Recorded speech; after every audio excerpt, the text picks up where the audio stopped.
9వ తరగతి తెలుగు చెల్మి పాఠ్యాంశం. ఈ పాఠ్యాంశంలోని ప్రశ్న జవాబులను ఈ వీడియోలో మనం నేర్చుకోబోతున్నాం. ముందుగా ఇందులోని మొదటి ప్రశ్న, స్నేహితుల మధ్య వివాదాలు ఎందుకు వస్తాయో వివరించండి. సామాన్యంగా ఆటలు ఆడుకునేటప్పుడు స్నేహితుల మధ్య వివాదాలు వస్తూ ఉంటాయి.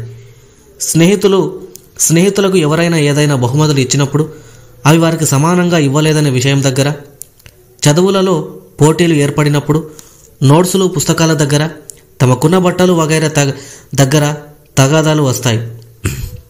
తల్లిదండ్రులు కానీ ఇతరులు కానీ ఏవైనా బహుమతులు స్నేహితులలో ఒకరికిచ్చి రెండవ వారికి అవి ఇవ్వనప్పుడు తమకు ఎక్కువ తక్కువలు ఉన్నాయనే విషయం దగ్గర వివాదాలు వస్తూ ఉంటాయి. తమకు ఇంటి వద్ద ఆస్తిపాస్తుల విషయంలో ఎక్కువ తక్కువలు ఆరోపించుకోవడం, అందులో ఎక్కువ ఉన్నవారికి గర్వం అహంకారం వచ్చిందనే కారణంగా రెండవ వాడు తగాదా పెట్టడం వల్ల వివాదాలు వస్తాయి. రెండవ ప్రశ్న, తెలియకుండా జరిగిన పొరపాటుకు శర్మిష్ఠ దేవయానిని తిట్టి బావిలో త్రోసింది కదా, శర్మిష్ఠ స్థానంలో మీరుంటే ఏం చేస్తారో రాయండి.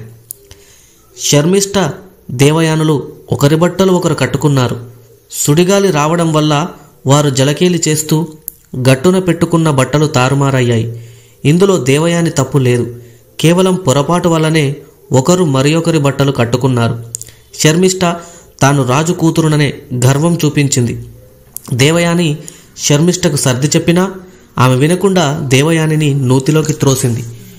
నేనైతే నా స్నేహితురాలిని అలా నూతిలోకి త్రోసేదానిని కాను, పొరపాటైందని సర్దుకునే దానిని.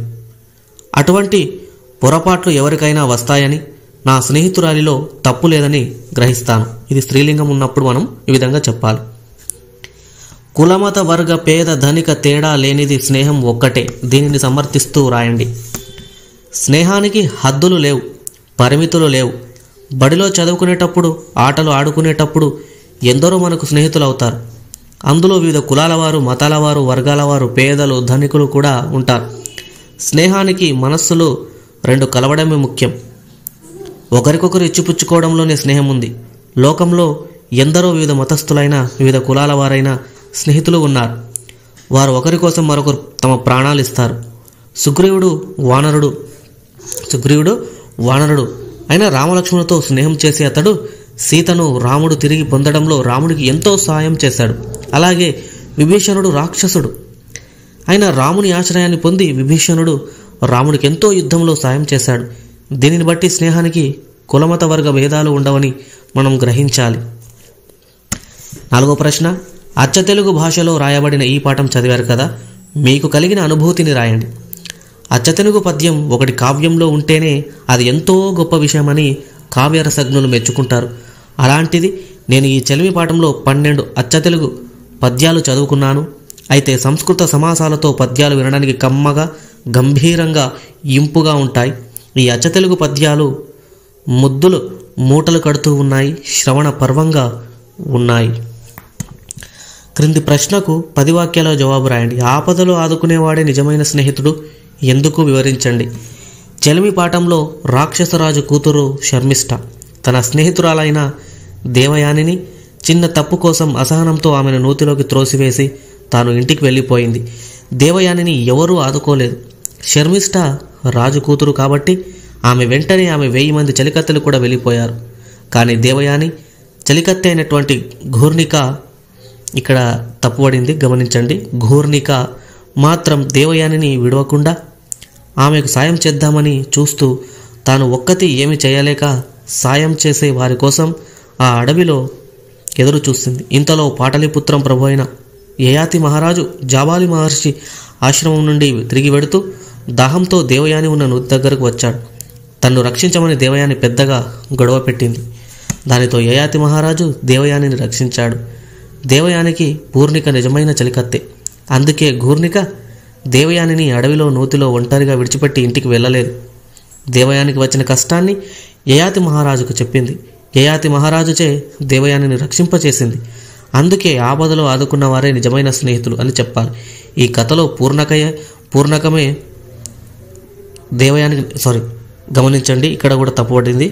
ఘూర్ణికయే దేవయానికి నిజమైన స్నేహితురాలు, ఇక్కడ ఘూర్ణిక. 2వ ప్రశ్న, ఇందులో మంచి స్నేహితులను ఎలా సంపాదించుకోవాలి, ఆ స్నేహం కలకాలం ఉండడానికి ఏం చేయాలి? మంచి స్నేహితులే మనకు నిజమైన సంపదలు. కాబట్టి మన కోసం ప్రాణం ఇచ్చే స్నేహితులను సంపాదించుకోవాలి. స్నేహితులకు అవసరమైనప్పుడు తన ధనాన్ని, ప్రాణాన్ని కూడా పంచివ్వాలి. స్నేహితుల అవసరాలు మనం తెలుసుకొని వారికి మనం సాయపడాలి. స్నేహితుడు కష్టాల్లో ఉంటే మన శక్తిని అంతా ధారపోసి వారికి మనం సాయపడాలి. వారి అవసరం కోసం మనతో స్నేహం చేసేవారు మంచి స్నేహితులు అనిపించుకోరు.